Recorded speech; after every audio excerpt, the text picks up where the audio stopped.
Olá, pessoal, boa noite. Venho mais uma vez trazer para vocês a plataforma Conectados da GSK, que hoje se dedica a falar sobre um pouco da telemedicina, um pouco da retomada dos atendimentos na área de clínica, na área da pneumologia.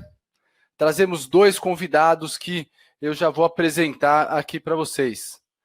Queria também aproveitar o momento para estimulá-los a comparecer. Ainda está no ar a nossa plataforma Pulmo Experience, pulmoexperience.com.br, uma plataforma onde constamos com várias aulas de renomados especialistas do Brasil, do mundo, sobre asma, asma grave, DPOC.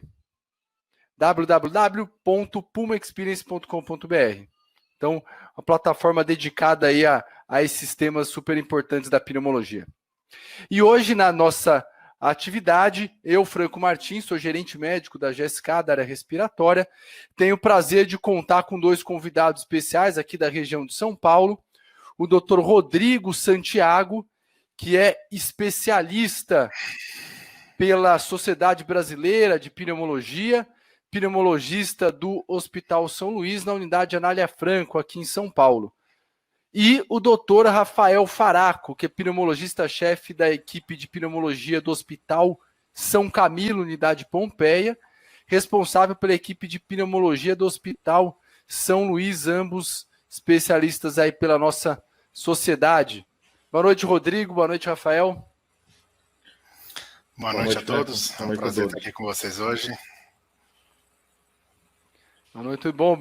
Obrigado pela presença de vocês. É um prazer contar com pessoas que têm esse gabarito e esse garbo dentro da pneumologia, então, e não pararam com esse contentamento, né? Então, já voltando com os atendimentos e principalmente sobre o tema de telemedicina que a gente vai conversar hoje, trazendo casos interessantes através do Dr. Rafael e o momento da gente discutir esses pontos junto com o Dr. Rodrigo.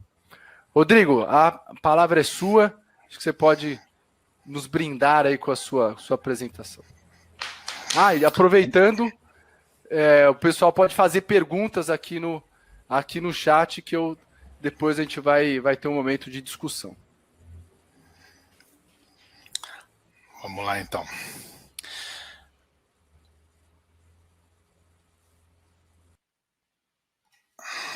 Bom, antes eu quero me apresentar novamente. Eu sou pneumologista. Eu fiz faculdade em Marília, na Unimar. Formei em 2007. Desde então, eu vim para São Paulo, capital. Fiz clínica médica, fiz pneumologia na Santa Casa de São Paulo e conheço meu sócio, meu amigo aí desde, sei lá, 2009, 2010, coisa assim. E a mim foi incumbida a tarefa de falar sobre a telemedicina, né? Se ela realmente veio para ficar.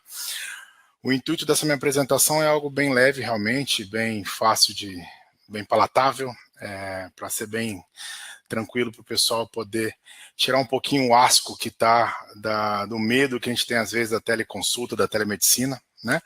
Então aqui são os meus principais conflitos de interesse. E vamos lá, então. A telemedicina, ela é culpa de quem, né? A telemedicina existe hoje por conta do coronavírus, além de todos os outros problemas que o coronavírus vem causando para a gente. A telemedicina deve ser considerada mais um problema que o coronavírus trouxe.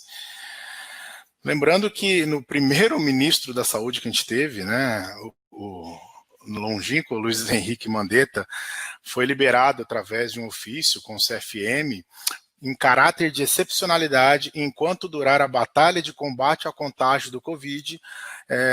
Foi liberado teleorientação, telemonitoramento, teleinterconsulta. Então, a partir daí, de 19 de março desse ano, a gente foi autorizado a fazer a tão falada telemedicina, né? Mas será que realmente telemedicina é novidade? Então, assim, vamos pensar nessa imagem, vamos lembrar dessa imagem para a gente realmente pensar e ficar na nossa ideia. Por que eu quero que vocês fixem essa imagem dessa doutora no telefone, no computador, conversando provavelmente com o paciente? Então, sim, a telemedicina não é novidade, tá, gente? Eu vou, obviamente, puxar sardinha várias vezes aqui para a minha área de pneumologia, né? Mas, por exemplo, para a gente fazer os laudos, o nosso exame, que é o nosso dia a dia, a espirometria, que por outros motivos, depois a gente pode até falar sobre ela, que a gente está meio parado nesse momento, mas espirometria, como funciona? A gente faz os laudos em casa, a própria polissonografia, o Dr. Franco, nosso amigo também, trabalha muito com medicina do sono, a gente sabe disso, na hora de laudar os exames. Então, vou dar o meu exemplo pessoal. Eu recebo por e-mail os arquivos codificados, no caso, pelo espirômetro que eu tenho, né? E faço o laudo em casa e reenvio em formato de PDF, também por e-mail, independente do horário que eu quiser fazer isso, tá?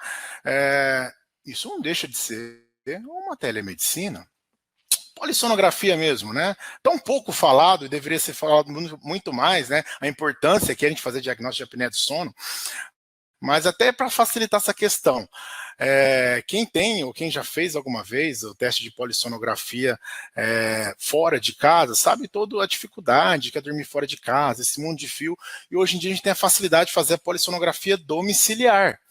Mas e aí, como que faz? Depois que o paciente vai fazer essa polissonografia, o aparelho já fala diretamente que ele tem, que ele tem? Não, a gente vai receber esse aparelho no nosso consultório, vai colocar no nosso computador e vamos laudar para poder falar se essa pessoa tem apneia do sono, tem chance de ter apneia do sono, obstrutiva ou não, enfim. Na parte da radiologia, mais uma vez falando da nossa parte da pneumologia, né? E com imagens gentilmente cedidas pelo meu grande amigo radiologista Jadiel Carvalho.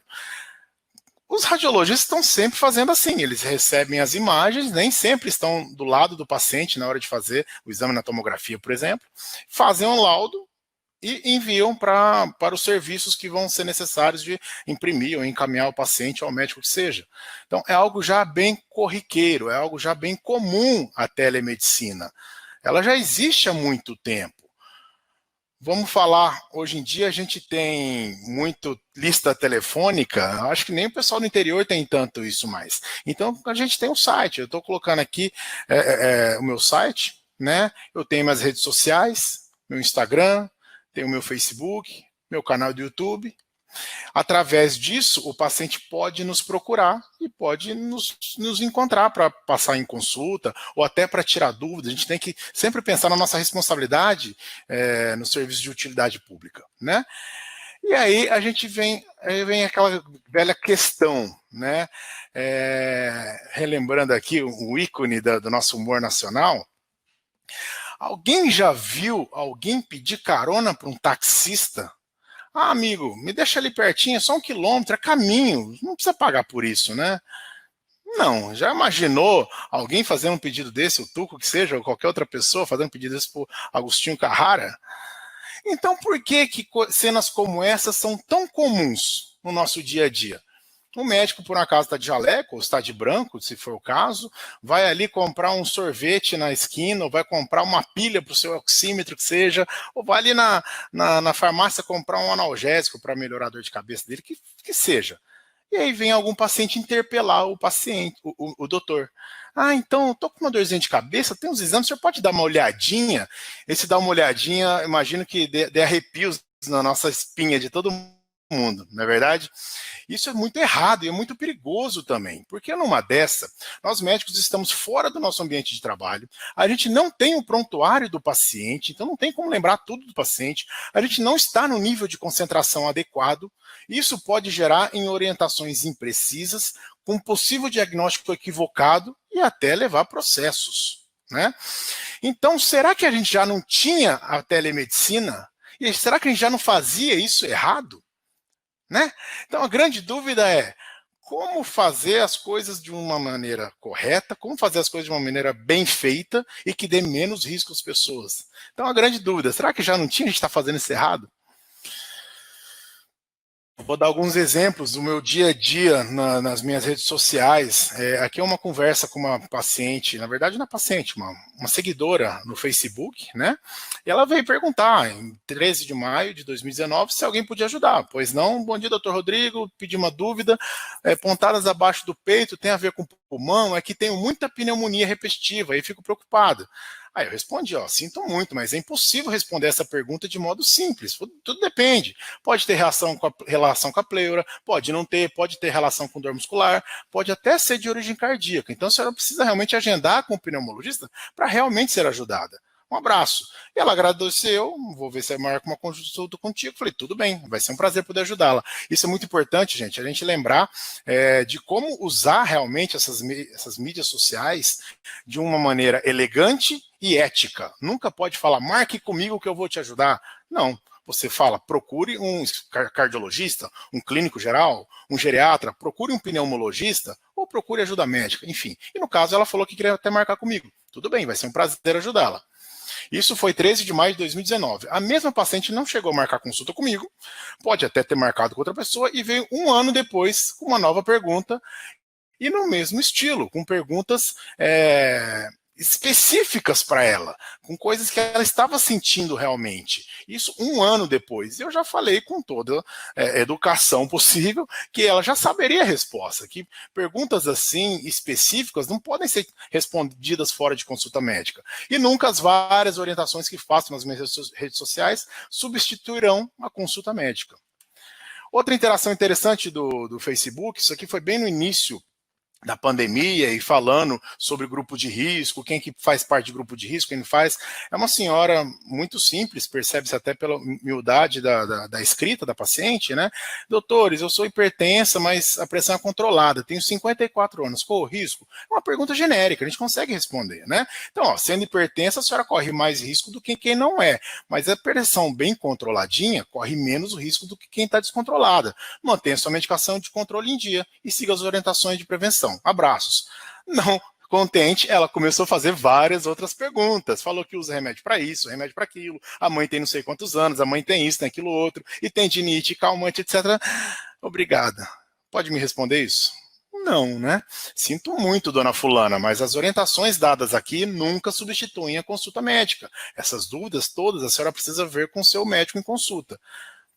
Com educação, consegui responder. Eu sei que tem muita gente, tem muitos colegas, tem muitos seguidores, às vezes não dá para responder todos, mas quando responder, sempre tentar, se for o caso, respirar fundo e dar uma resposta elegante, honesta e sincera. E ela até agradeceu, até nos abençoou, que Jesus abençoe vocês, a equipe de profissionais da saúde. Então, a gente conseguiu ajudar numa questão simples e orientou que tipos de pergunta têm que ser tirada em consulta. E mais uma interação de Facebook, uma moça jovem até perguntou se essa dor abaixo do peito é infecção, porque quando eu respiro, eu sinto isso, eu sinto aquilo outro, e volto a dizer, isso não é tirar dúvida sobre saúde, isso é consulta médica, tá? Então você precisa tirar esse tipo de dúvida com um médico. Ok, entendi, obrigado. Então é muito importante isso tudo que eu mostrei para vocês, justamente porque em cima do que o CFM fala, a gente deve ser sim remunerado por serviço prestado por meio da telemedicina. Uma coisa é uma orientação como serviço de utilidade pública, outra coisa são perguntas diretas de uma paciente, né? Ainda mais hoje em dia, que a gente tem vários doutores em medicina criados pelo Google, né? E então o tratamento de coronavírus está cheio de gente que sabe muito mais do que qualquer outro médico e até outras especialidades que não estão tão habituadas a tipo de infecção, sabendo mais do que de repente infecta, o pneumo, enfim. A gente tem que tomar muito cuidado com esse tipo de coisa. Então a gente tem que pensar sempre nas condições de trabalho para a teleconsulta. Né? O médico falando com o paciente, seja por teleconferência, seja por celular, mas com um ambiente de trabalho adequado, com os exames em mãos. Então fica a dúvida. Lembrando aquela pergunta, daquela imagem que eu pedi para vocês guardarem. Qual que é melhor? Você concentrado no seu ambiente de trabalho, conversando com o paciente, mas olhando o prontuário do paciente, até vestido como tal, né? Você fica realmente preparado para o ambiente de trabalho, ou aquela típica, pode dar uma olhadinha para mim nesse exame que eu tenho aqui. Às vezes o pessoal fala, mas você está sendo exagerado, que processo que nada. Se alguém chega com você com uma dor de cabeça e te mostra um hemograma, o que o hemograma vai ajudar muito a falar da dor de cabeça? Você vai falar, seu exame está normal, a pessoa pode ter um tumor, depois vai falar, mas meu médico falou que estava tudo bem. Então a gente tem que tomar realmente cuidado e dar a importância devida às nossas orientações. E a gente deve muito atentar realmente à remuneração do nosso trabalho médico.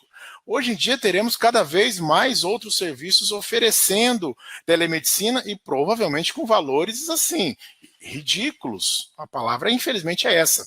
E eu vou novamente puxar para o nosso lado da pneumologia, com uma nota oficial da nossa Sociedade Brasileira de Pneumologia e Tisiologia, no site da SBPT, com essa ótima orientação. O atendimento por telemedicina deve ter valorização equivalente ao presencial, especialmente durante a crise causada pelo novo coronavírus. Então, eu tenho 6 dicas que eu costumo passar para o pessoal e que a gente tem que seguir para poder realmente ter uma consulta de qualidade por teleconsulta, né, por telemedicina. Preparar o ambiente. Tem que ser um local realmente calmo, sem barulho, com a privacidade e o prontuário do paciente aberto para você entender o que você está falando, para você saber sobre o que você está falando, sobre quem, e o sinal de internet, obviamente, adequado. Não quer dizer que o paciente só está te vendo, que pode ter gente na sala, né? Temos que lembrar dessa confidencialidade do paciente. 2, conectar com o paciente. Então, eu costumo ler uma nota informativa que nós mesmos acabamos montando aqui para o paciente saber do que se trata essa teleconsulta, e a gente tem que conferir realmente os dados do paciente. O ideal também é oferecer que tenha um acompanhante.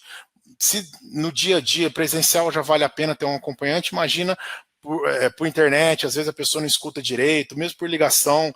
Então é interessante isso. E a nota de atendimento que a gente fez é bem básica mesmo, vou ler rapidinho aqui.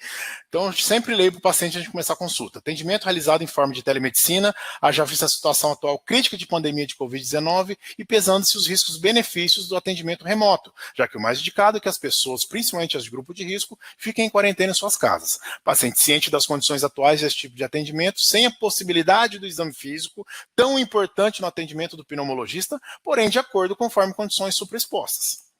Terceira dica, conduzir a consulta. Então vale a pena sim ouvir o que o paciente tem para dizer, mas você não vai deixar ele ficar falando a vida inteira. Isso também vale no nosso dia a dia com consulta presencial. E sempre pensar em pegar tudo quanto é coisa de antecedente, de dados de antecedentes pessoais, familiares e uma anamnese muito detalhada. Porque na falta de exame físico, a histórica clínica é muito importante para que a gente consiga direcionar e entender direitinho o que o paciente está sentindo. Como solicitar os exames complementares? A gente já tem realmente resolução do CFM, com os dados de praxe, assinatura digital do médico, já consegue olhar no site com facilidade e você consegue até mandar os atestados ou receita para o paciente através da assinatura digital, e temos hoje várias empresas que têm essas possibilidades. Quinta dica, prescrição. Semelhante ao que eu falei dos exames, né? A gente já tem as assinaturas eletrônicas para poder mandar para o paciente. E, por fim, a sexta dica, terminar a consulta e programar o segmento ambulatorial. Então, das orientações finais ao paciente, acompanhante, quando estiver do lado, com as orientações se for o caso de retorno, ou até acompanhamento, isso tudo é muito importante para poder avaliar. Né? Quando tem uma doença crônica, por exemplo, se vai ser um caso de uma asma que vai ser acompanhado depois, DPLC, enfim. Então, aqui as 6 dicas, né? E lembrando que essa liberação do atendimento médico por telemedicina está autorizada apenas durante o surto de Covid-19, mas provavelmente discussões posteriores sobre essa prática serão trazidas novamente à tona. Então, vai ter discussão, né? Então, a grande dúvida, a gente chegou no futuro? A gente vê realmente, hoje em dia, a telemedicina através de cirurgias robóticas, né? E nesse momento de pandemia, home office, né? As aulas online, chamadas de vídeo e a telemedicina.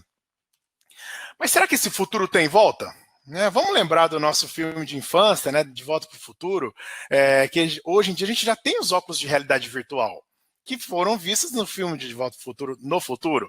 A gente tem hoje em dia câmeras digitais cada vez mais finas, pequenas e precisas, com qualidades de imagens muito melhores. A gente tem hoje em dia cinema 3D, televisão 3D, hologramas, as televisões com as telas gigantescas, com resoluções maravilhosas e vídeo teleconferência. Hoje a gente está aqui através de uma teleconferência, né, de um de videoconferência. Então, a telemedicina tem volta? A teleconsulta, isso vai ter volta? Isso deve ser discutido. Como que um ginecologista vai ficar fazendo uma consulta direto com a sua paciente por telemedicina? Meio complicado. Mesmo um pneumologista, a gente precisa muitas vezes do nosso exame físico. Uma vez ou outra pode ser válido, né? Psiquiatra. Será que o psiquiatra tem sempre que estar do lado do paciente, tem que examinar? Não necessariamente. Então a gente tem que avaliar essa discussão toda, a gente tem que avaliar se é o caso de flexibilização, possibilidades de como fazer isso tudo, a remuneração, isso é muito importante. Nós médicos temos que dar o devido respeito à nossa profissão. A gente tem que ter respeito à classe médica e, obviamente, a remuneração disso tudo. Então, por que a gente vai ficar sempre aquilo de medicina da idade da pedra ou medicina do futuro? Por que tem que ser 880? Né? A gente tem muitas coisas da medicina antiga muito boas e coisas da medicina nova que podem ser muito bem usadas também. Né? A gente estava falando de Volta ao Futuro, mas e os carros voadores? É que a gente perdeu um pouquinho de tempo tendo que ensinar as pessoas de noções básicas de higiene, como lavar as mãos e a importância das vacinações. Né? Então, sim, eu quero terminar aqui falando com vocês um recadinho das minhas filhas, Alice e Laura, que elas falaram que vai ficar tudo bem, que vai passar. Eu acredito no que elas falam. Né? A gente tem percebido que realmente as coisas estão melhorando. Terminar aqui com nossas redes sociais, do Dr. Rafael, que vai falar logo em seguida, algumas fotos dos nossos encontros, que somos amigos pessoais, além de sócios, e o bebezinho que apareceu ali, é o Príncipe Pedro, que a gente ainda não conseguiu conhecê-lo por conta de toda essa loucura do coronavírus, mas que logo estaremos todos juntos, introduzindo o primogênito do Dr. Rafael aos nossos encontros todos, tá bom?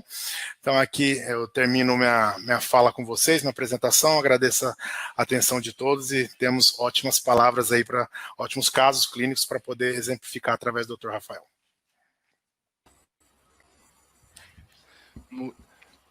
Muito legal, Rodrigo.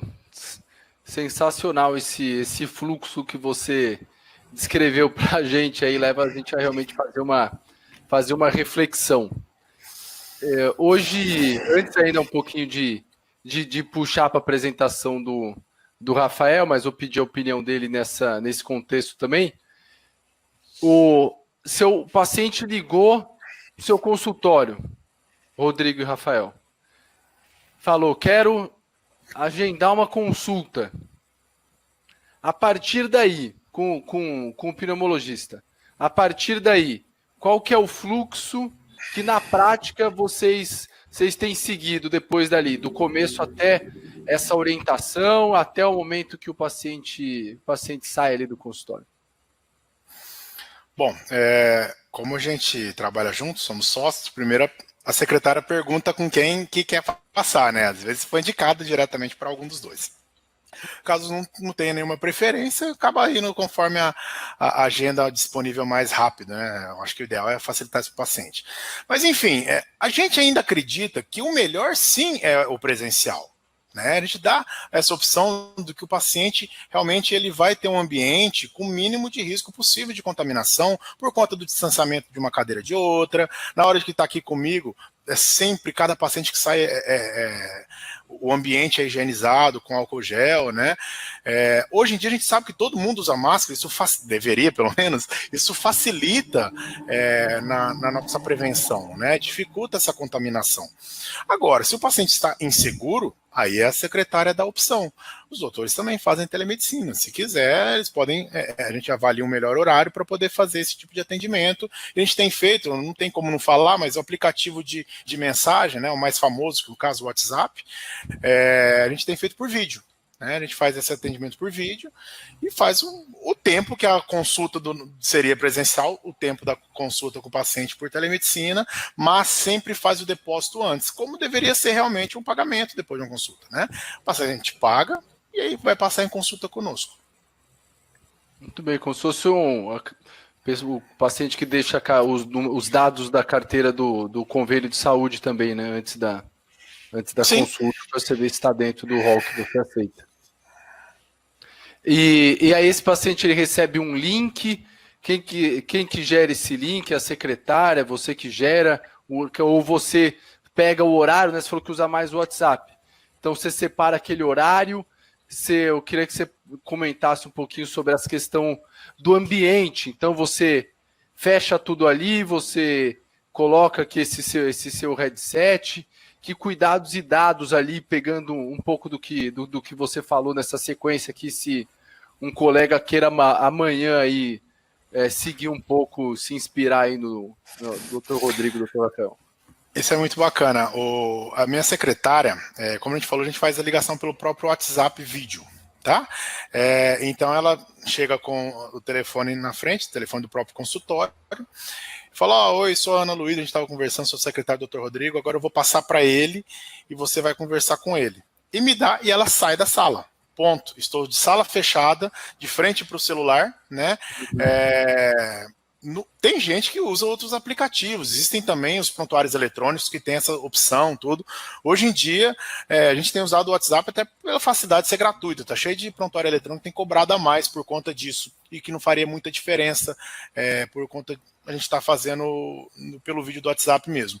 E, obviamente, antes do paciente falar comigo, já está todo o prontuário mesmo que seja uma primeira consulta, mas com os dados do paciente, idade, tudo mais, para que eu vá conversando com ele e vá escrevendo o prontuário eletrônico, que a gente trabalha com prontuário eletrônico aqui no consultório. Então, a única diferença é que ao invés de eu estar na frente do paciente pessoalmente, eu estou na frente do celular com ele olhando para o paciente. E realmente a falta do exame físico é algo a ser considerado. Por isso que a gente tem que ter muita importância na anamnese, né? A clínica ser soberana, a gente esquece um pouquinho da parte do exame físico que a gente não vai ter e tem que dar muita importância na anamnese detalhada, história clínica, antecedentes pessoais e familiares. E digo mais, conforme a nota disse que a gente tem que cobrar um preço igual, né, semelhante, pode até, de repente, um colega ou outro faz um procedimento no consultório que ele não vai fazer, tudo bem, faz um preço um pouquinho menor, mas não pode ser muito, né? Tem que ser bem semelhante.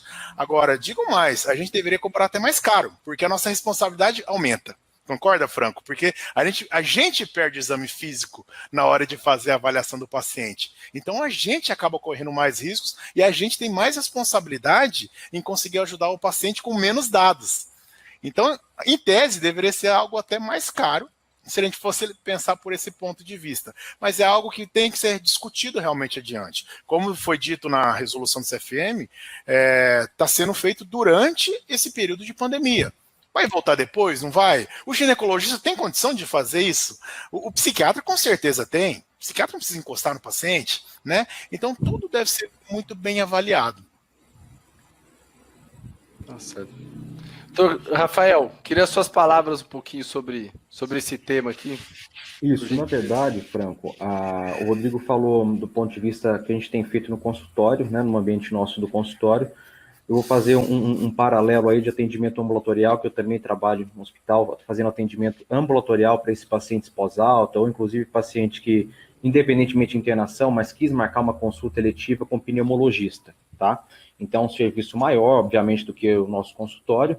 Então, e os cuidados que eu vou falar agora não diz respeito só à questão de telemedicina, mas é um cuidado geral do ponto de vista de pandemia, inclusive, tá? Então, como é que funciona a triagem? Inicia desde a marcação de consulta. Então, tem um call center que a pessoa liga para agendar uma consulta. No agendamento dessa consulta já tem um questionário feito pela atendente, se esse paciente teve sintomas, teve contato com pessoas próximas com Covid nos últimos 15 dias, se essa pessoa tem quadro de febre ou teve subfebril. Então, o screening já começa nesse momento. Esse paciente, quando chega no centro médico para passar em consulta, ele já é recepcionado por uma pessoa que faz a aferição da temperatura de todos os pacientes que entram no centro médico. Então já começa a triagem na marcação de consulta, quando esse paciente entra no centro médico, quando esse paciente está na sala de espera, manter uma distância entre uma poltrona e outra, uma distância de 1 metro, 1,5 metro. No atendimento médico, as consultas estão mais espaçadas, ou seja, aquela pessoa que fazia o atendimento a cada 20 minutos, isso foi espaçado a cada 30 minutos. Então, essa triagem de segurança nessa pandemia de Covid já começa desde a marcação de consulta, tá? Isso sem falar a utilização de máscaras, de álcool gel, de toda essa higiene realmente que é sempre importante, que todos sabem, né? Então, o Rodrigo falou do ponto de vista do nosso consultório, mas eu fiz uma abordagem um pouco maior, de um serviço maior, que já faz marcação de consultas com uma quantidade maior de pacientes, inclusive independentemente de pós-alta de Covid ou atendimento ambulatorial de rotina. Muito bem, então isso são medidas que talvez a gente tenha que adotar como um padrão nessas atividades presenciais, né? Vocês Exato, acham que isso vai para ficar assim? Eu acho que isso, não diria se vai ficar, mas é por um bom tempo eu acho que vai ser dessa forma, tá? Inclusive a questão de utilização de máscaras, né? Esses cuidados de distanciamento, isso eu acredito que vai por um longo período. Eu não sei te precisar o tempo, acho que ninguém consegue precisar um tempo, né? Mas eu diria o seguinte, sem previsão de parar realmente, de cessar esses cuidados básicos aí, né? É o novo normal, né, meu amigo? É o novo normal, é o novo normal. Muito bem. Rafael, vou pedir a sua gentileza de explicitar para nós aí os casos que você tem atendido, né? Vamos lá. A iniciativa que surgiu da gente fazer essa atividade é de trazer, realmente vocês são pessoas que estão atendendo, né? Então é diferente de um profissional de telemedicina, o cara que é a profissão daquilo ali, né? A profissão que a gente tem como pneumologista, a gente vai se adaptando para poder ofertar dentro do melhor que a gente pode o serviço para os pacientes, né? Exato, eu acho que, na verdade, Franco, esses casos clínicos, de maneira alguma, é o objetivo de ensinar telemedicina, porque, igual o Dr. Rodrigo falou no início, a telemedicina, o Covid, ele não é que ele trouxe, né, alguma coisa que a gente não utilizava do ponto de vista teórico, né, que é a telemedicina, a gente vai aprendendo diariamente, né, com a telemedicina. Eu acho que esses casos que eu trouxe, na verdade, é para mostrar casos que tiveram, assim, sucesso, eu acredito que tiveram sucesso na telemedicina, que evitou que o paciente buscasse pronto-socorro. Um ponto positivo, pacientes com doenças crônicas pulmonares, como asma, que até então eles sabiam serem portadores de asma desde a infância, até então sem tratamento, que iniciou-se um tratamento nesse momento de pandemia pelo risco de uma possível exacerbação do quadro respiratório, paciente com histórico de DPOC que nos procurou via telemedicina para uma consulta inicial, para avaliar realmente a saúde dos pulmões, né? E isso foi super importante. Então, isso eu acho que é um grande aprendizado e a gente diariamente vai aprendendo. E a ideia é essa realmente, a troca de experiências e todos nós vamos ensinando e aprendendo junto. Isso eu acho que o mais importante seria isso, tá? Vê se apareceu a tela compartilhada. Aí, chegou. Tá chegando. Apareceu? Sim. Apareceu? Pronto. Bom, como o doutor Franco já disse, tá? Meu nome é Rafael, eu sou médico pneumologista, eu me formei na Faculdade de Ciências Médicas de Santos. Rafael, Oi? desculpa te interromper. Se você puder colocar na tela cheia, ou talvez minimizar essa lateral que está aparecendo um pedacinho branco aqui essa parte agora. RE, aula. Agora está na tela cheia. Apareceu para vocês?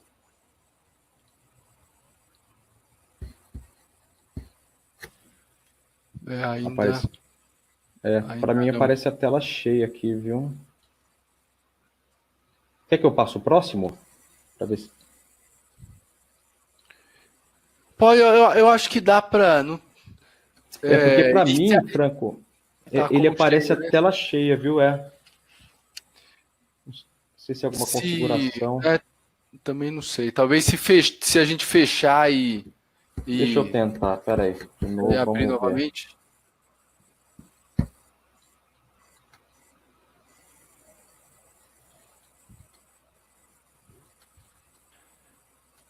Enquanto isso, eu vou aproveitando para convidar a todos para comparecer à plataforma ali do www.pulmoexperience.com.br, onde nós vamos aí, onde a gente tem aulas de Dr. Norbert Berend, da Austrália, Dr. José Jardim, Dr. Gur Levi, Dr. Oliver Nascimento, atividade do Dr. Álvaro Cruz, então o Dr. Roberto Stibolov, dentre outros, né?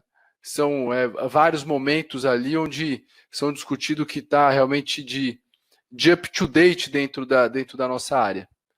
Então é uma grande oportunidade de mais uma vez observar que que a GSK está ao seu lado nesse momento, trazendo conteúdo científico para a nossa comunidade de pneumologia. Dentro desse contexto ainda da telemedicina, eu queria citar alguns pontos aqui que eu achei interessante, que eu separei de pontos positivos para prescrição eletrônica, por exemplo. Então, a gente tem ela de uma forma mais legível. Então, a partir do momento que esse resultado está ali num PDF, que você edita isso numa plataforma, isso passa a ser não mais escrito à mão, né? Então passa a ser uma forma mais legível, minimizando o erro. Costumeiramente ela fica também mais estruturada. Então já aparece ali o princípio, o nome comercial da droga, o princípio ativo. Algumas plataformas sugerem uma forma mais explicada e detalhada do uso da medicação, por exemplo, as medicações inalatórias, e nós temos isso pode ficar salvo no banco de dados, né?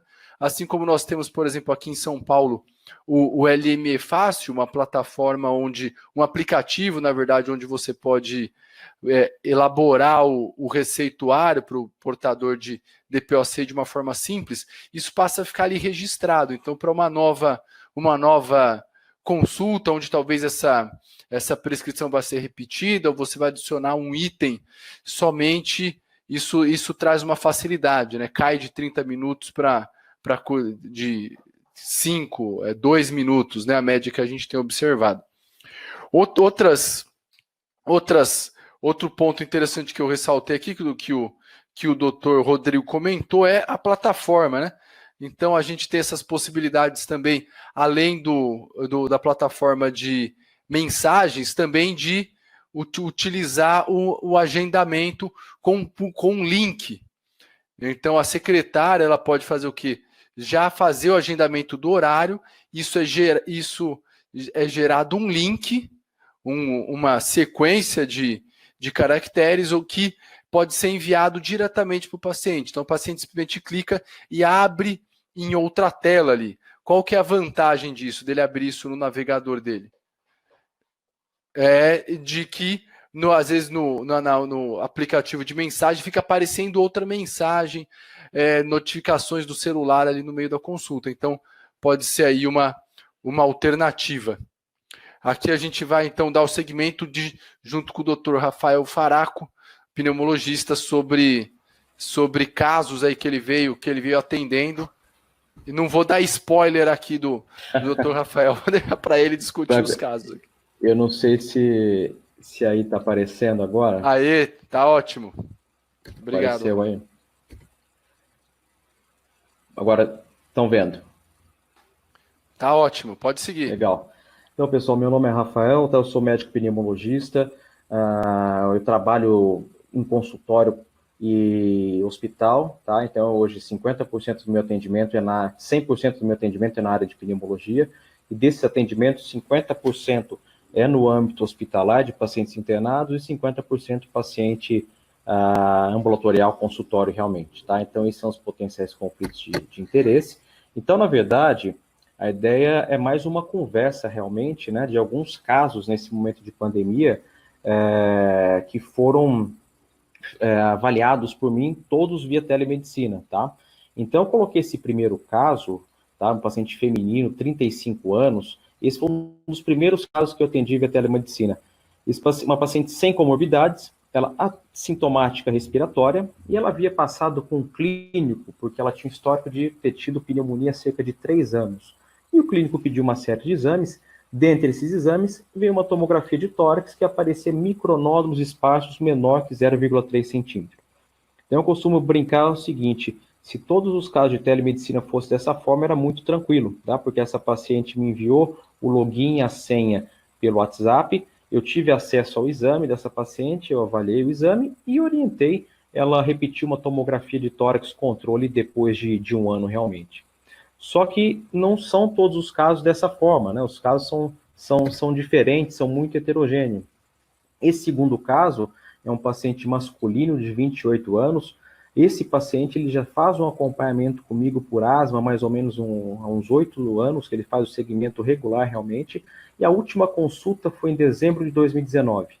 No momento, esse paciente, na consulta de 2019, era um paciente que estava parcialmente controlado, foi feito um ajuste medicamentoso e orientado a um retorno em 3 meses, ou seja, orientei que esse paciente voltasse em março, tá? Só que iniciou a questão da pandemia, o ambulatório que eu faço atendimento nesse momento, os atendimentos ambulatoriais foram bloqueados, então esse paciente foi atendido via telemedicina. Como o paciente estava controlado, foi mantida a conduta, mantida a sua medicação de controle para asma. Então, acredito que nesse momento só tem a agregar pontos positivos com esse paciente que passou em uma consulta via telemedicina.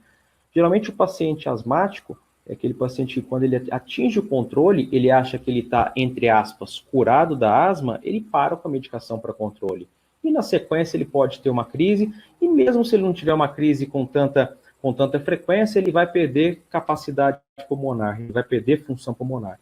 Então, essa consulta via telemedicina serviu para uma educação sobre a asma, uma necessidade de manutenção da sua medicação para controle.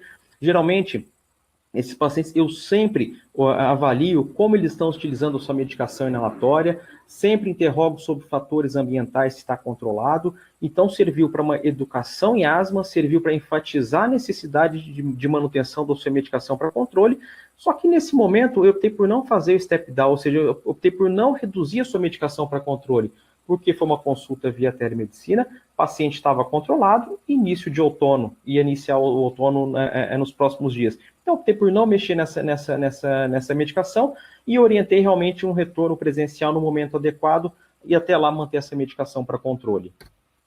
Nesse outro caso, é uma paciente feminina de 42 anos, é uma paciente que estava parcialmente controlada da asma, é uma paciente que estava na etapa 4 do GINA, tá? Só para fazer um parêntese, eu sei que possivelmente deve ter alguns colegas que estejam nos assistindo, colegas clínicos, outras especialidades. Hoje, todo paciente com diagnóstico de asma é obrigatório a gente utilizar medicação, sempre medicação para controle, é proscrita a utilização de broncodilatadores de longa ou de curta duração, isolado, sozinho, sempre utilizar um corticoide inalatório e, se necessário, pode utilizar uma medicação de resgate, isso pode utilizar sim. E à medida que nós vai aumentando a gravidade dessa asma, nós vamos associando medicações. Então, era uma paciente que já utilizava uma dose moderada para alta de corticoide inalatório, mas uma medicação broncodilatador de longa. Ela estava parcialmente controlada, por quê? Existem alguns questionários que nós utilizamos na prática para saber se esse paciente está controlado ou não, como o ACT, o AQLQ, mas na prática, no consultório, que a gente mais utiliza é o questionário do GINA, que pergunta nas 4 últimas semanas como é que esse paciente se manteve. Se esse paciente precisou utilizar medicação de alívio mais que 2 vezes por semana, se esse paciente tem despertar noturno, se esse paciente tem uma limitação aos exercícios e se esse paciente tem algum desconforto respiratório para a caminhada, tudo isso. Então, era um paciente que mantinha despertar noturno e estava utilizando a sua medicação de alívio mais que 3 vezes por semana, ou seja, um paciente que estava parcialmente controlado. Isso foi optado aumentar a sua dose de medicação para controle, foi aumentada a sua dose do corticoide inalatório, e aumentada a sua dose do broncodilatador de longa, e associada à prednisona por 5 dias. Essa paciente, na verdade, quando eu coloquei retorno, na verdade, essa paciente, quando foi reavaliada via telemedicina, ela estava assintomática respiratória. Então, baseado no que foi feito no outro caso, foi enfatizado realmente a necessidade de manutenção da sua medicação de controle para asma, enfatizei a necessidade de aderência ao tratamento para asma, a medicação para controle, evitar a higiene ambiental, realmente, que é super importante, e evitou que essa paciente, em momento de pandemia, fosse a um pronto-socorro e, principalmente, evitou que essa paciente entrasse em crise de asma que necessitasse de uma internação.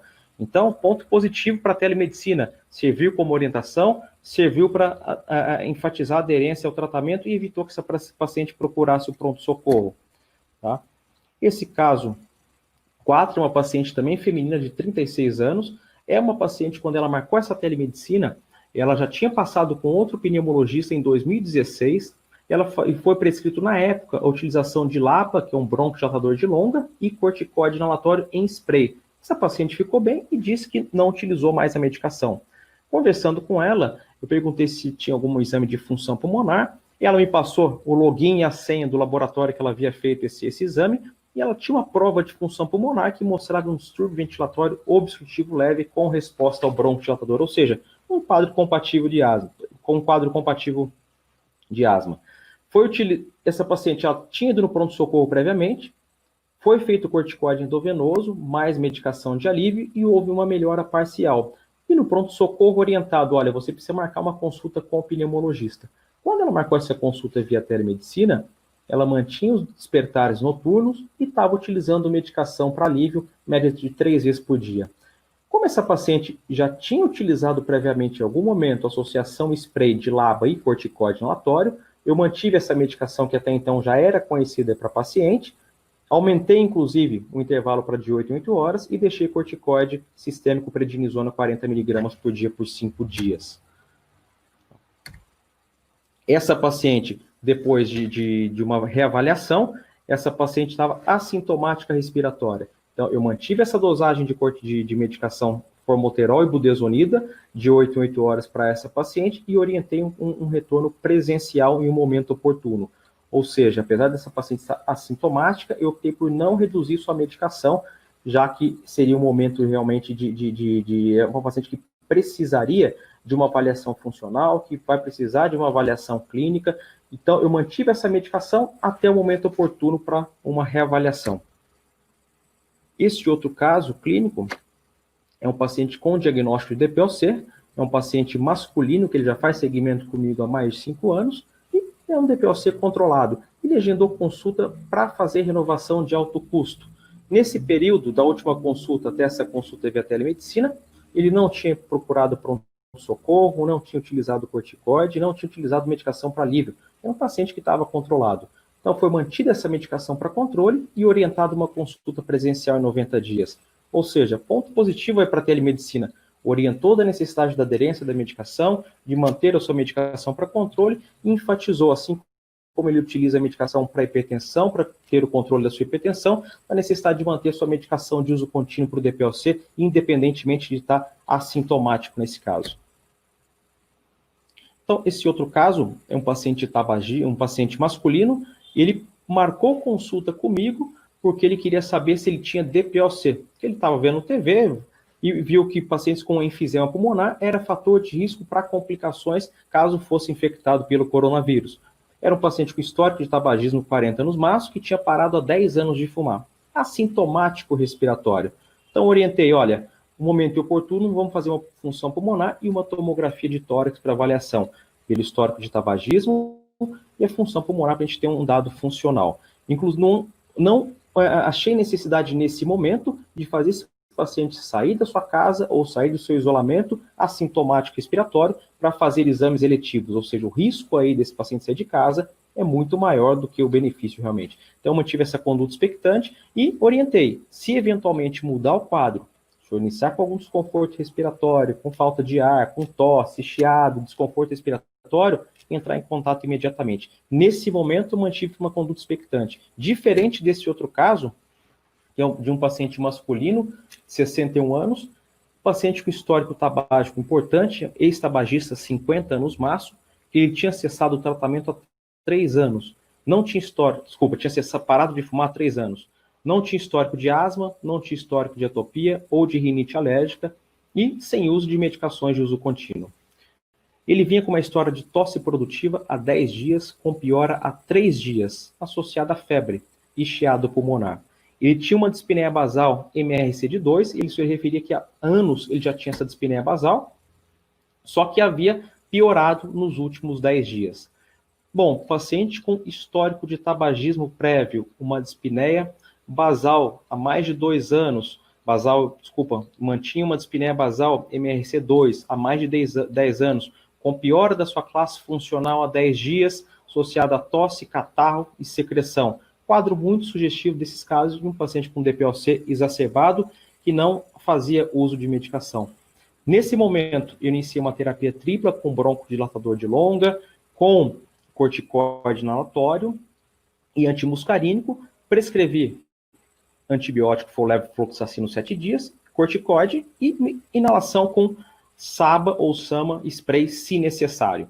Então, é um paciente com histórico de tabagismo importante, possivelmente um portador de DPOC, mas não tinha passado nunca presencialmente com pneumologista, E esse paciente, quando marcou uma reavaliação também via telemedicina, com uma melhora importante do quadro, ou seja, evitou esse paciente ir no pronto-socorro, evitou uma exposição a risco de coronavírus ou qualquer outro tipo de infecção, e melhorou realmente o quadro do paciente naquele momento.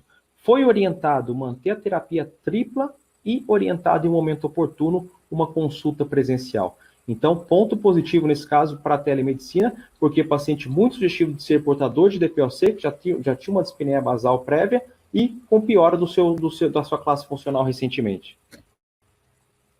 Esse outro caso é um paciente masculino de 72 anos, ex-tabagista, 40 anos no máximo, que tinha parado de fumar fazia 10 anos, hipertenso e diabético. Ele marcou uma consulta via telemedicina com quadro de dor torácica súbita em hemitórax esquerdo há 2 dias, ventilatório dependente, uma piora da dispneia nesses 2 dias e há cerca de 3 horas com pico febril de 38 graus. Bom, esse paciente é um quadro que é uma situação que a telemedicina não ajuda. Esse paciente precisa de ter uma avaliação clínica, ele precisa de ter uma avaliação laboratorial com exames complementares e exame de imagem. Então, é um caso que esse paciente foi encaminhado para o pronto-socorro para ter uma avaliação presencial de urgência. Então, a telemedicina, ele ajuda realmente, você evita que esses pacientes procuram pronto-socorro, mas a gente precisa de ter um limiar apurado para saber quando indicar para esse paciente uma avaliação presencial, tá? Então, é importante, nesse momento de pandemia, manter sempre o controle de suas doenças respiratórias, como asma e DPOC. O paciente com DPOC, é importantíssimo individualizar o tratamento. O objetivo do tratamento desse paciente é melhorar a dispneia e reduzir a exacerbação, por isso que foi iniciado o tratamento empiricamente, mesmo sem ter uma função pulmonar naquele momento. Eu não estou falando que a função pulmonar não tem necessidade, realmente a função pulmonar é super importante. A gente sabe que o VF1 da função pulmonar é um preditor de gravidade, de mau prognóstico, então a função pulmonar pro DPOC é super importante. No entanto, nesse momento de pandemia, o risco e o benefício, até mesmo porque é um exame que foi, nesse momento, era um exame que havia sugerido não sua realização pela questão da pandemia, pela dispersão de aerossóis, era um risco realmente de fazer o exame nesse momento. Importantíssimo em todos esses casos, além de tratamento medicamentoso, orientação, paciente que fuma, é importante parar de fumar, e orientação quanto às vacinas, vacina da gripe, as vacinas da pneumonia. Então é super importante também em cada consulta, seja presencial ou via telemedicina, para esses pacientes com doenças pulmonares crônicas, nesse caso, como asma, DPOC, enfatizar a questão da vacinação, que é super importante.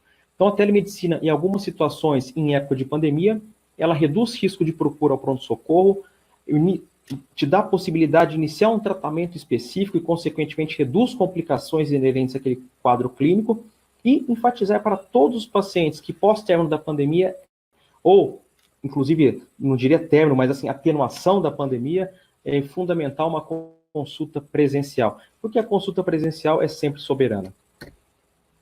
Bom, essas são as minhas redes sociais. Eu agradeço mais uma vez a Jéssica, ao Dr. Franco, pela oportunidade.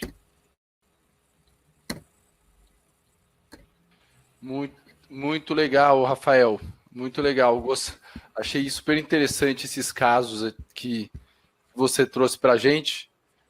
Separou aí essas experiências, vivências que você teve dentro da telemedicina. Eu, da minha opinião, achei um interessante em especial, que era aquele que você comenta, o paciente em uso de spray. Foi prescrito uma indicação em spray para ele não utilizou, né? Na verdade, foi prescrito a medicação, foi prescrito em 2016, quando a paciente passou com o pneumologista, e no momento, além da medicação prescrita, foi utilizado o corticoide, antibiótico, então ela acabou saindo da crise, foi feita a função pulmonar, era compatível com asma, ela saiu da crise, mas como ela estava bem, ela não retornou com o pneumologista e não utilizou a medicação prescrita para controle, ou seja, desde 2016 até 2020, ela estava sem medicação para controle e um risco, inclusive risco de vida nesse momento todo. E aí, nesse período, ela acabou exacerbando e por isso que foi ao pronto-socorro. E no pronto-socorro enfatizaram que quem tinha asma fora de controle era fator de risco para complicações pelo Covid. Então, ela optou por marcar essa consulta via telemedicina. A gente vê a importância aí do controle baseado nesse processo, entre aspas, aqui de prevenção, né? Não sei se você concorda comigo. Concordo. Ser guiado pelo sintoma, não tô bem, parou, e ainda essa questão do spray, que a gente sabe que tem alguns, não raro, pacientes apresentam dificuldades também para inalar. Mas esse processo de prevenção, né, de não ser guiado tanto para os sintomas, né, mas o paciente ter uma doença crônica, ele mantém aquela medicação, tanto asma na DPOC. Não sei se você vê dessa forma também. Exatamente. Um exemplo que eu sempre faço no consultório, que eu pergunto para os pacientes, é assim, você acorda, utiliza a sua medicação da tireoide todos os dias em jejum? Deve utilizar. Ou você fala, não, minha tireoide hoje está ótima, vou ficar sem usar minha medicação. Não existe. Então, assim, pulmão é a mesma coisa. Tenho asma, eu costumo brincar que quem tem asma vai ser um casamento com a sua medicação para controle que não aceita divórcio. Quem tem DPOC vai ter que utilizar a sua medicação para controle diariamente, independente de estar sintomático ou não. Tá? Isso, infelizmente, é cultural, mas cabe a nós, médicos, a nós, pneumologistas, que lidamos com pacientes com doenças respiratórias, enfatizar isso todos os dias nas consultas. Por isso que eu tive o cuidado de, em todos esses casos, além de dar a conduta médica terapêutica, orientação sobre a doença, porque eu acho que quando o paciente não entende o que é a sua doença e o risco de complicações, a aderência aí vai ser muito baixa. Então, o ponto principal, educação em asma, educação em DPOC, para ter uma aderência ao tratamento, ao controle e evitar desfecho desfavorável, independentemente de Covid ou não Covid. Muito bom. Chegou uma pergunta aqui, o que eles, né, vocês, têm feito na prática para retomar o acompanhamento dos pacientes? Então, a pessoa eu não consigo ver aqui a identificação, mas acho que a pergunta houve um momento em que houve uma parada, né, ou talvez alguns colegas estejam parados, se existe alguma atividade, algo que vocês podem deixar que deu certo, para incrementar esse volume de atendimentos, né? Como voltaram a atender, se teve alguma coisa que vocês fizeram aí que vocês queiram comentar. Quer comentar, Rodrigo? Vamos lá, então. É interessante essa pergunta. Como eu mostrei as minhas redes sociais, no final o Dr. Rafael mostrou as dele também, a gente é muito alinhado nisso, e fazendo uma paráfrase aí do nome do evento de hoje, a gente é muito conectado nisso, né? A gente tem as nossas redes sociais, Instagram, Facebook, nossos sites, nosso canal do YouTube, e logo que estourou, e no Brasil foi o epicentro, foi em São Paulo, né? São Paulo é o Wuhan do Brasil nessa questão de coronavírus, e tava todo mundo realmente com muito medo, inclusive nós, né? E muito preocupado com os nossos pacientes crônicos que poderiam pegar e morrer, né? Então a gente lançou na primeira semana que o CFM, inclusive, orientou aos médicos fecharem todos os consultórios. Nesse ponto, a gente discordou frontalmente, porque no momento de epidemia de uma doença infecciosa, que ataca mais os pulmões, como que os pneumologistas vão parar de atender?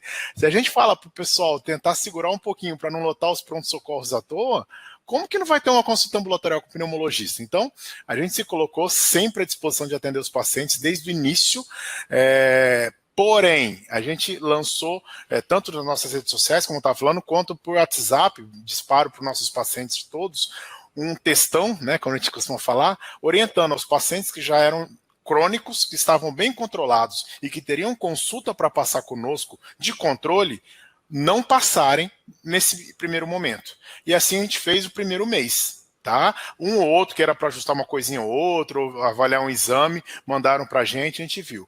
A partir do momento que a gente já viu que realmente... E a gente ficou para atender 3 tipos de paciente. A gente até falou isso nas redes e nas mensagens. Os pacientes nossos, já antigos, que tivessem algum descontrole, pacientes novos que estavam com medo por ser asmático, por ser DPOC, isso aconteceu muito, como o Dr. Rafael mesmo falou, né? Paciente que nunca tratou asma, ficou com medão e passou com o pneumologista.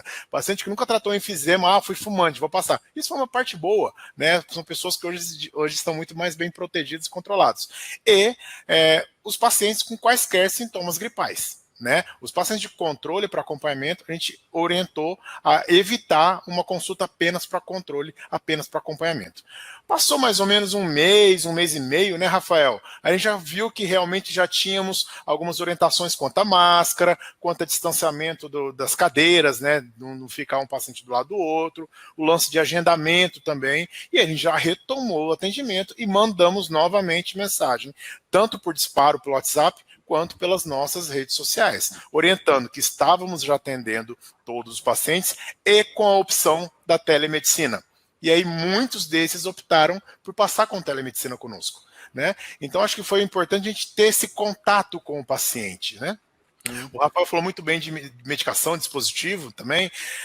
A gente tem todos os vídeos de todos os dispositivos de todas as medicações inalatórias. Acabou a consulta, a gente manda para o paciente. Então isso é muito importante, você ter esse contato próximo, e que já era uma telemedicina, né? Já era um tipo de telemedicina que hoje em dia a gente tem lançado mão mais vezes. E a gente tem orientado os colegas a fazerem isso. Então a gente não parou nunca. A diferença é que a gente mudou o foco do consultório num primeiro momento, para depois retomar de uma maneira diferente, através da telemedicina, e hoje com muito mais segurança, orientando que realmente presencial é o ideal, mas a gente tem essa opção da telemedicina também. Legal. Então, isso.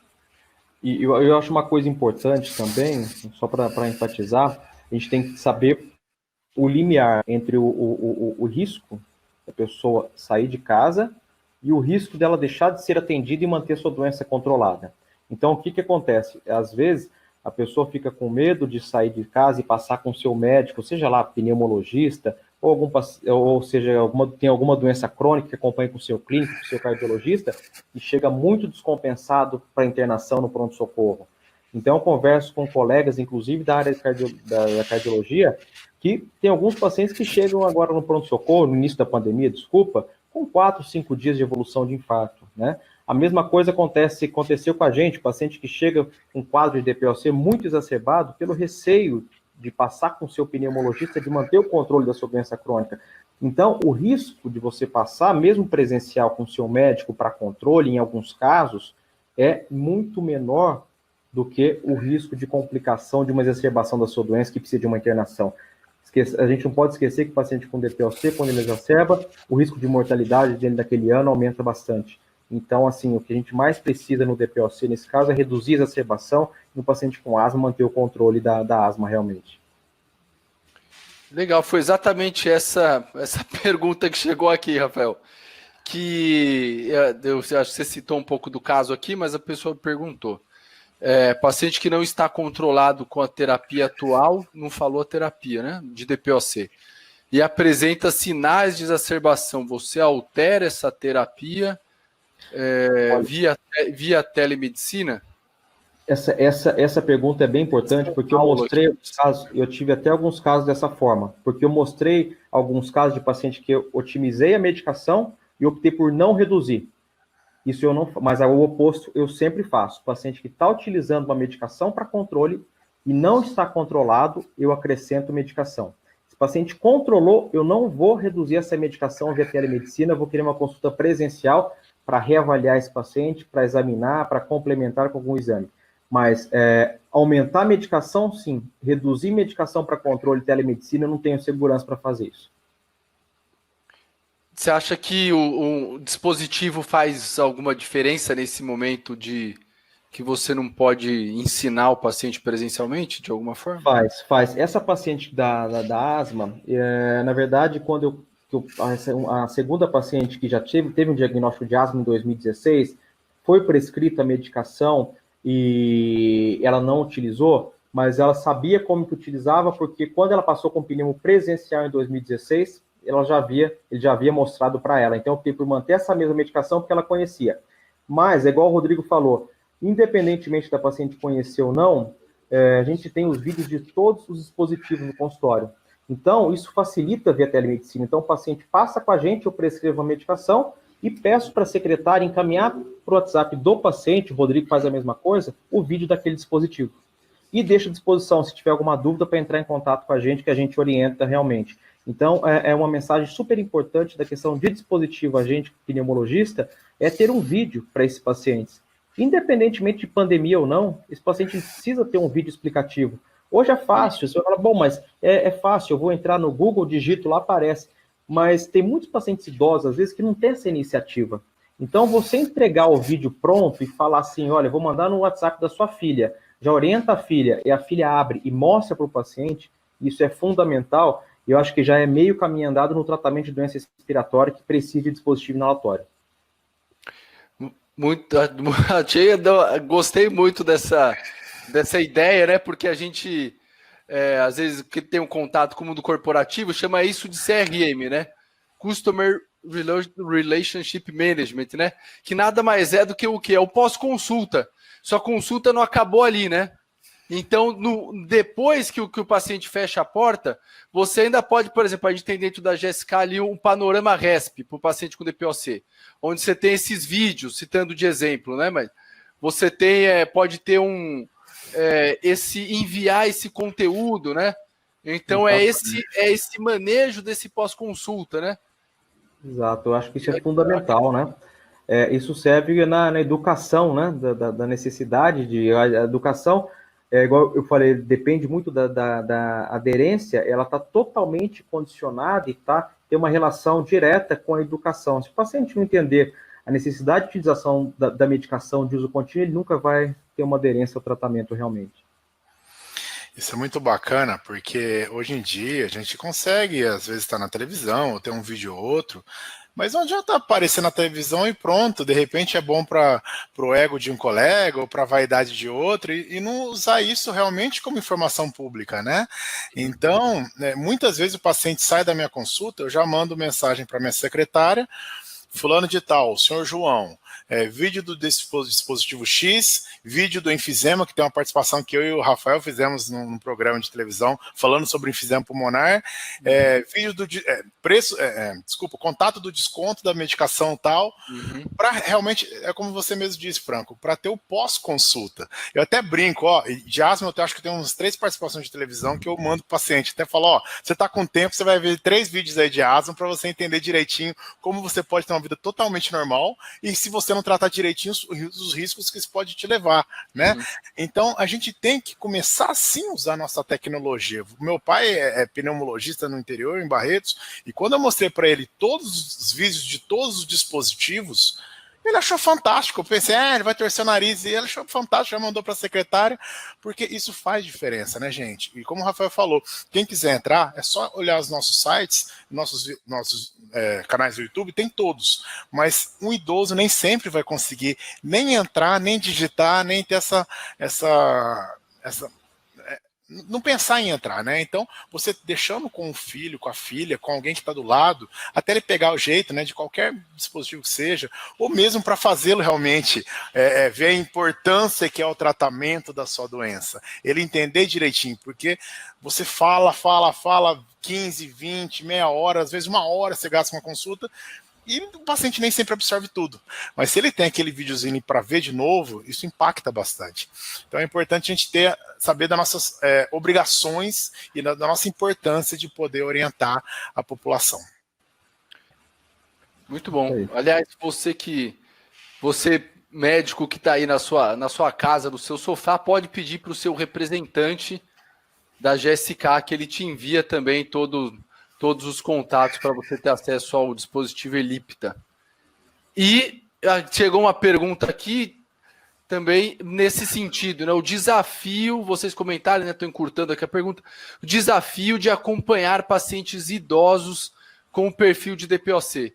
Então, queria 2 ou 3 desafios de cada um para a gente caminhar para o final da nossa atividade.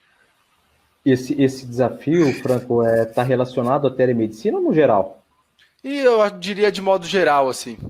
De modo geral, o DPOC.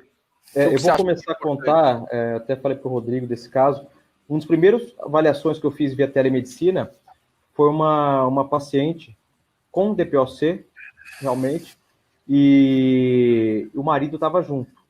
Então, eu terminei a consulta e o marido me perguntou, doutor, mas eu não estou entendendo, o senhor não vai auscultar o pulmão da minha esposa hoje?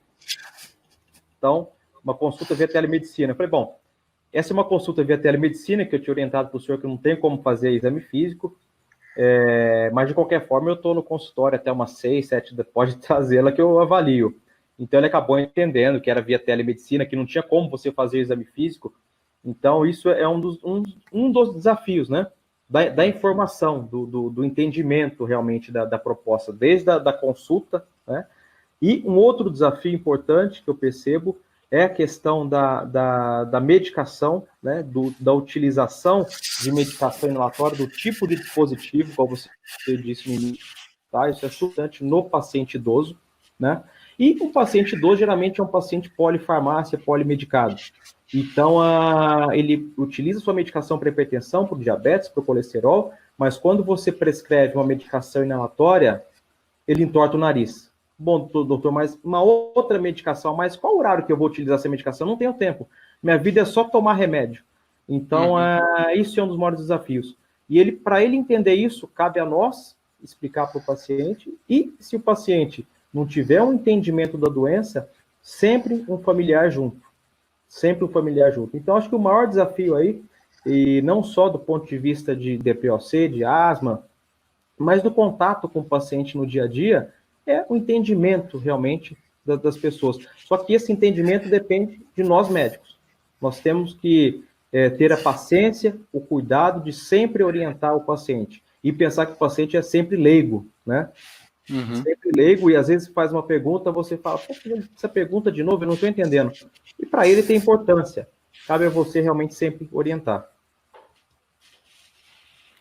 Eu pensei que o Rafael fosse falar também do paciente que falou que o Rafael estava sem usar máscara no dia da consulta por telemedicina. Isso foi uma outra, é verdade. Isso é outra também. Porque a gente sabe da necessidade da máscara, né, pessoal? Mas, pô, eu tô num ambiente fechado, sozinho, não tem por que usar máscara.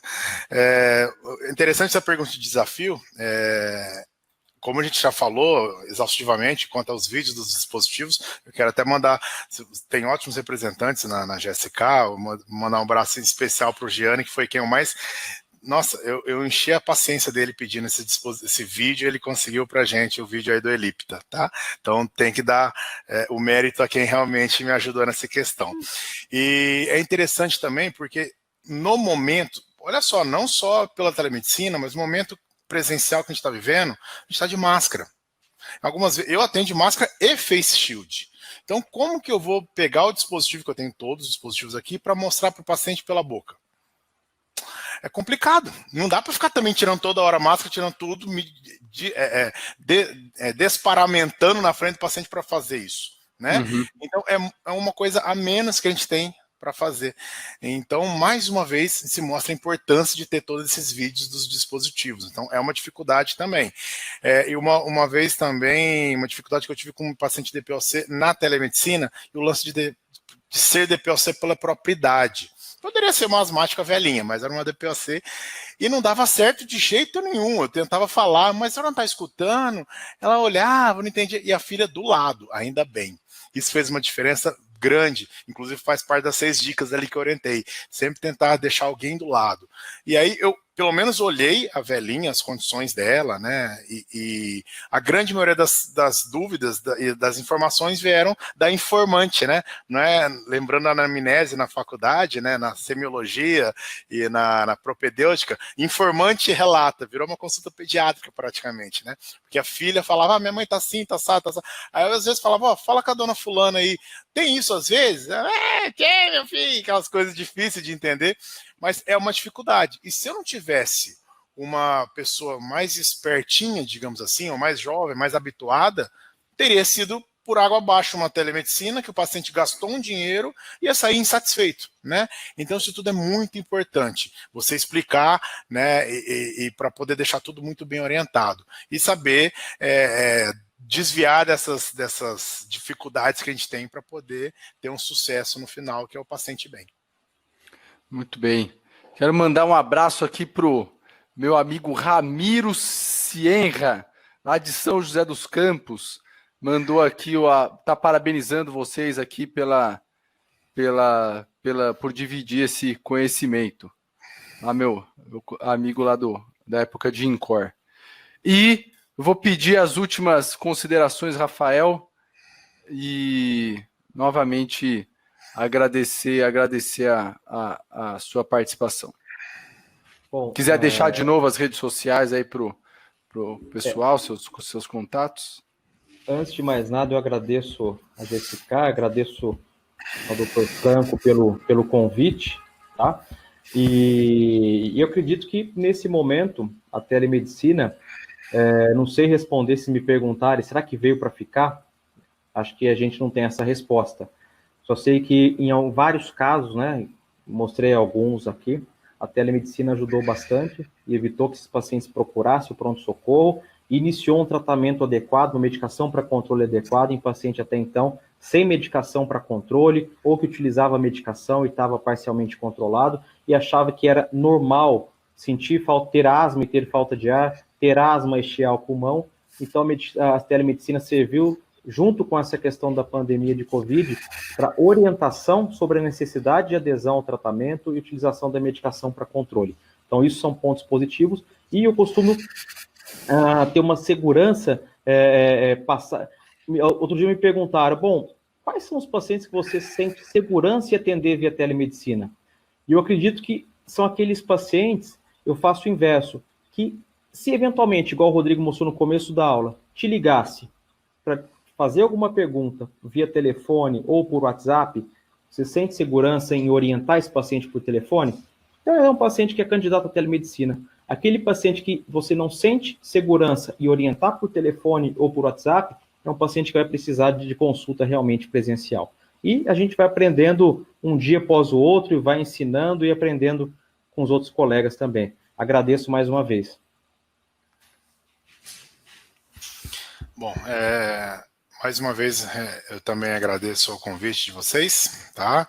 Amigo Franco, equipe toda da GSK.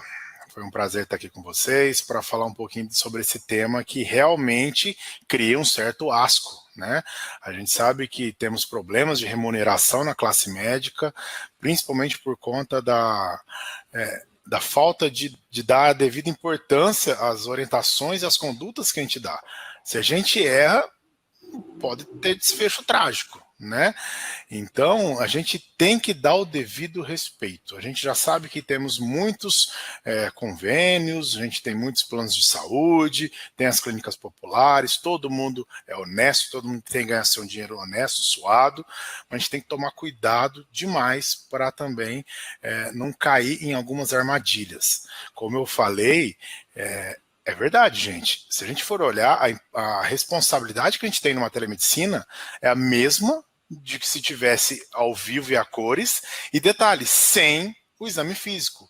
E detalhe, com o paciente longe de você. Então a gente tem mais obrigações, a gente tem mais responsabilidade e menos dados para poder jogar o jogo, tá? Então vamos saber usar essa telemedicina ao nosso favor, ao nosso lado, que assim a gente consegue ajudar o paciente, né? E realmente aproveitar o que a gente tem hoje para poder pôr o pão na nossa mesa, para poder pagar nossas contas, porque é o novo normal, né? A gente tem que saber que talvez mude, talvez não tenha mais, ou talvez continue. É difícil falar. Realmente a pergunta que eu deixei no ar é para ficar no ar realmente, como o Rafael não conseguiu responder, nem eu, nem ninguém consegue responder. Veio para ficar? Talvez sim, talvez não. O importante é a gente saber trabalhar em cima disso, né? E a gente tem que saber a responsabilidade que a gente tem num momento de pandemia como esse, né? Então, fica aqui essa pulguinha atrás da orelha de todo mundo, né? Para ficar a dúvida. Isso é sempre importante. E, mais uma vez, agradecer a todos aí pela paciência, por estar conosco. E foi sempre um prazer. Podem contar conosco por que precisarem. Muito legal. Obrigado, Rodrigo, Rafael. Vou recapitular um ponto aqui que eu achei muito legal antes da gente encerrar, que foi o fato deles terem mandado um SMS para os pacientes ou um WhatsApp, terem colocado nas redes sociais que estavam já dispostos a atender, ou seja, se a gente às vezes só abre ali o nosso espaço de atendimento e as pessoas não sabem, isso fica mais difícil delas se mobilizarem e saber se você está atendendo ou não, né?